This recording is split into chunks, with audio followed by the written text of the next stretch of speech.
Satisfactory 1.2 is out and they shadow dropped a bunch of cool features, but there's also the fluid trucks and this new vehicle pathing, and trucks are insane and it's crazy. Randomized nodes, selfie cams, the whole 9 yards. Like, subscribe, please. Hello everyone, I'm ImKibitz and welcome back to Satisfactory, where we have completed our nuclear power plant. And after a few little bug fixes, it's running fine. Problems are slowly clearing up, eventually, and we are producing over 1,000,000 megawatts of power, which means we can finally start playing the game, which means completing project assembly and the final space elevator parts. The sculptors, servers, and ballistic warp drives. Because we're actually done the pasta. But oh my gosh, these final space elevator parts are absolutely insane. And if you thought the nuclear power plant was crazy, just you wait. Because I got big plans for these next couple projects. And they'll require almost all of the rest of the items in the world, along with the entire Dune Desert, where we're gonna have to build thousands more machines, collect up all the resources, get them here somehow, and then, oh yes, drink the entire ocean. But to figure out where we're going, we gotta see where we're at with Satisfactory 1.2. Yes, new big game update released into experimental, and oh my gosh, so much has changed. Tons of quality of life features, new vehicles, completely revamped pathing, and so much more. But before we dive into the Let's Play world, super quick, one of the best things they've added is that there are now game modes. So you can increase the cost of space elevator stuff. So you need like, I don't know, 100,000 pasta or something. Recipe costs increase, power consumption multipliers, oh my gosh. And then world randomization. So you can randomize the ore nodes, so they're just in random locations. You can do basic resource rich, which means there's increased iron, coal, copper, caterium, and limestone. Advanced resource rich, which is like quartz, sulfur, bauxite, SAM, and uranium out the wazoo everywhere. And then fossil fuel rich. So you can make all the turbo fuel and ionized fuel you want. Then you can adjust node purity. All pure, let's go. And then once you save all these settings, you can get a world seed and share it with your friends. And we'll just check this out really quick. So welcome to this new randomized world, where I have added in abundant advanced resources. So we have SAM in pretty opportune places, copper out the wazoo, and uranium. Uranium everywhere, and they're pure nodes. You know what we could do with even one pure node? A lot. That's 1,200 uranium per minute with a Mark III miner. The power plants we could set up.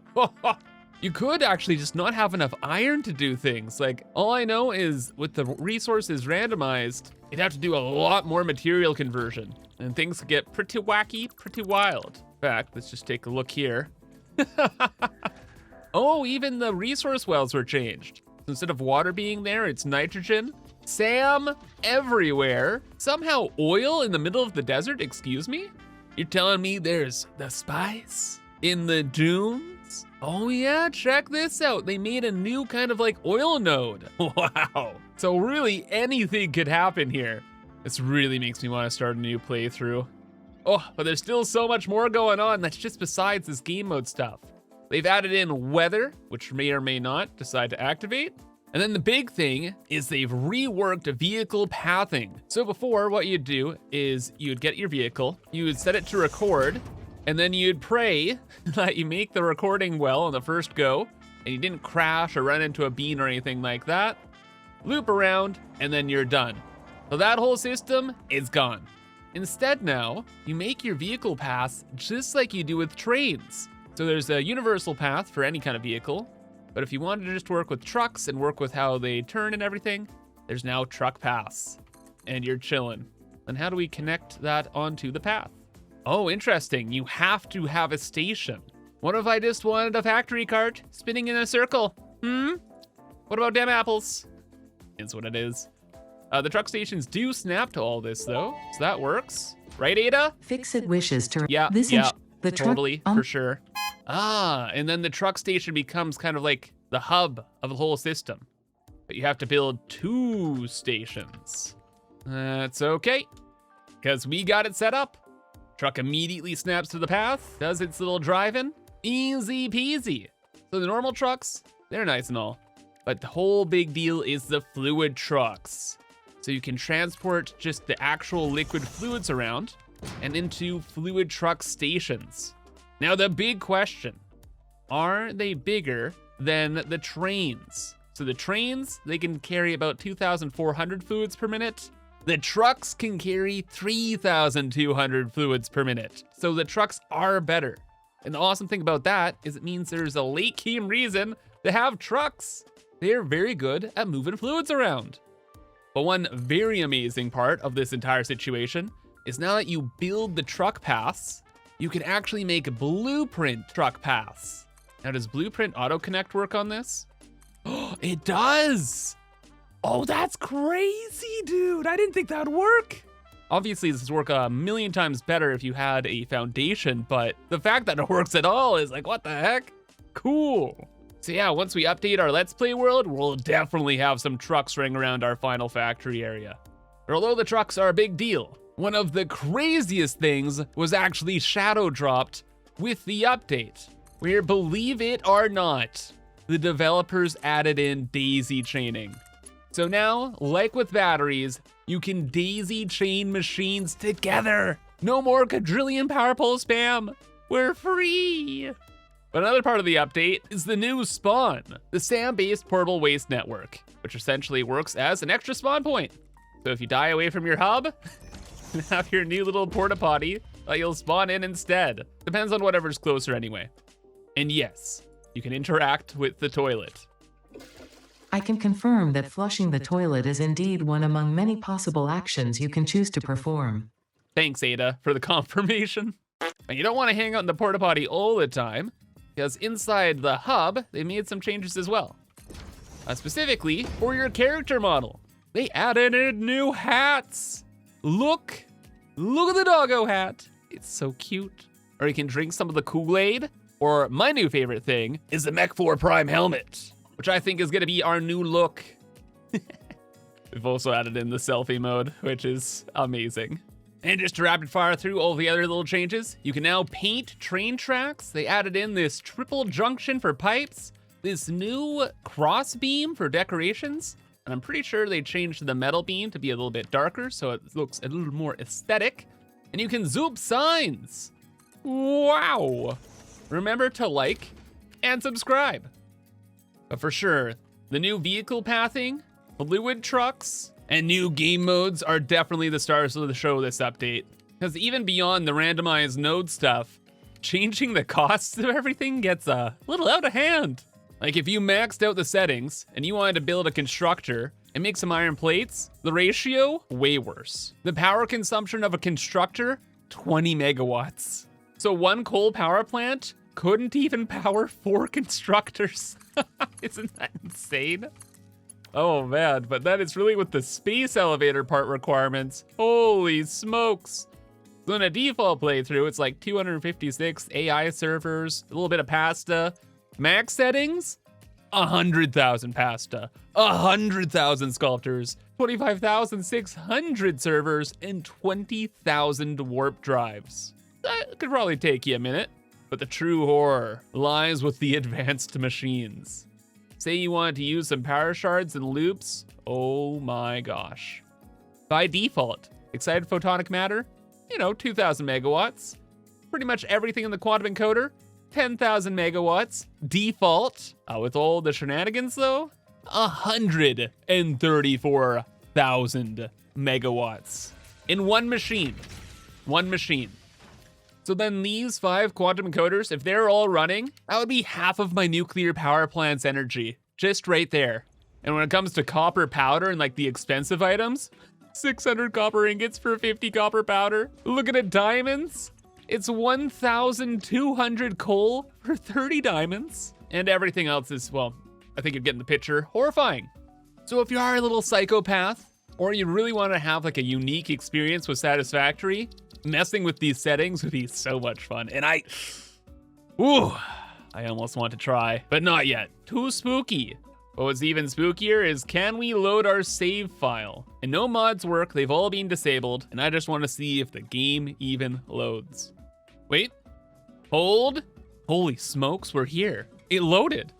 Never in a million years I think this would work. Oh my gosh, my existing truck systems though. What is up, my friend? How does your pathing work? No, I see, it's like a legacy path thing. So probably if we got rid of this, it would disappear forever, yeah. But the good news is that it doesn't break all of the existing systems. Look at how crazy the driving was.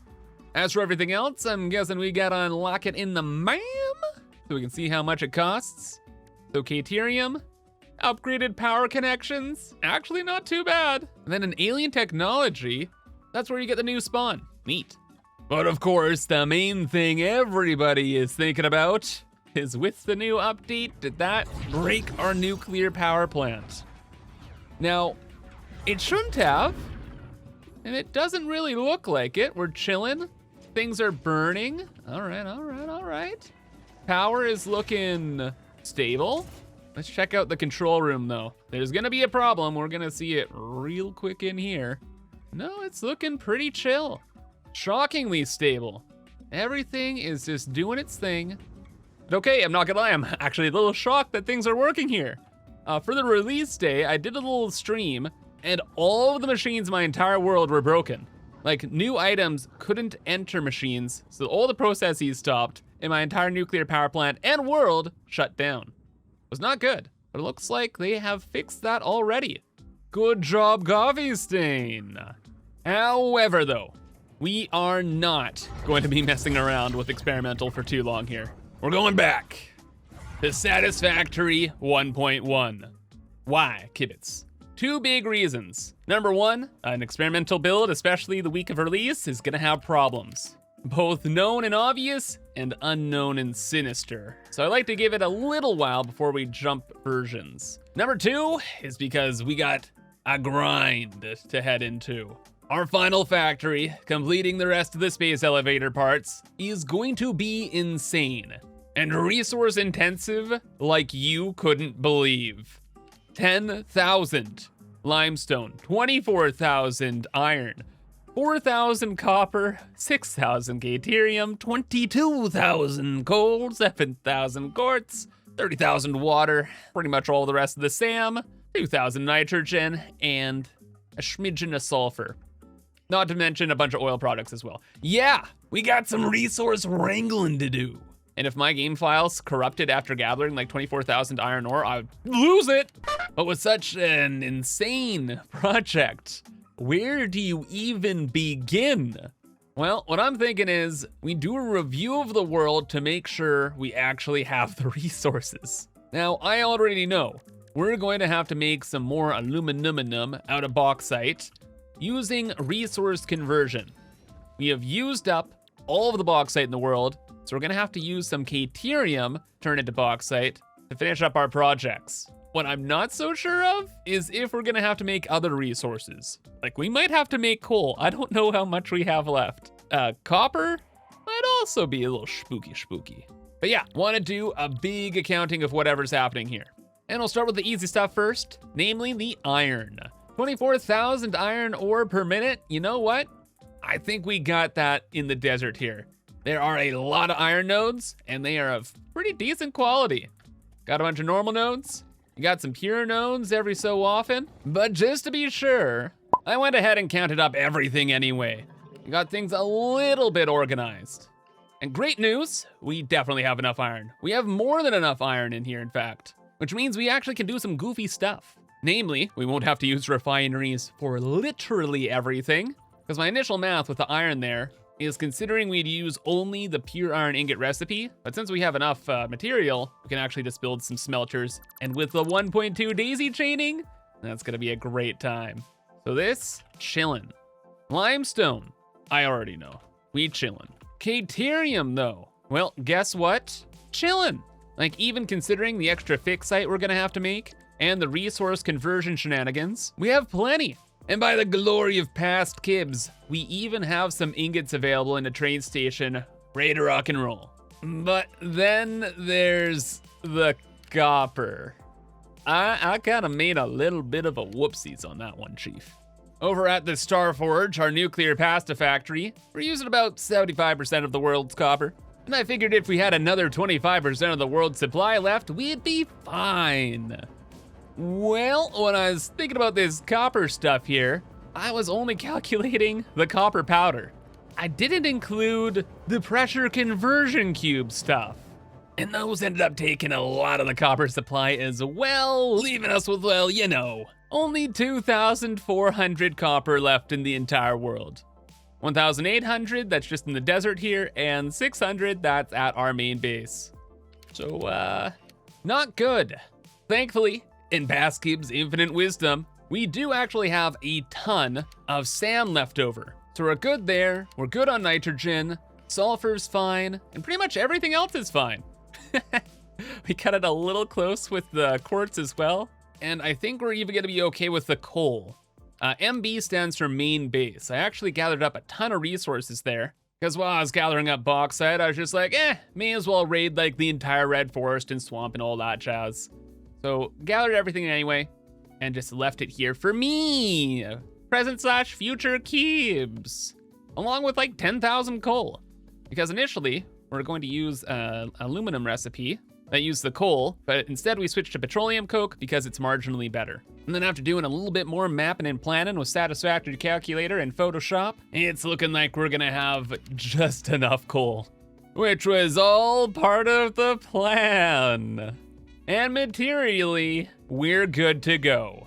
Except for the oil stuff, but you know what? Maybe we just repurpose some of our older factories. Who knows? In the meantime, I'll start gathering up all the resources we need here and keeping an eye on 1.2's development. But for now, that's gonna be all. So if you enjoyed, remember to leave a like and subscribe for more. But until next time, I hope you have a fantastic rest of your day, and bye-bye.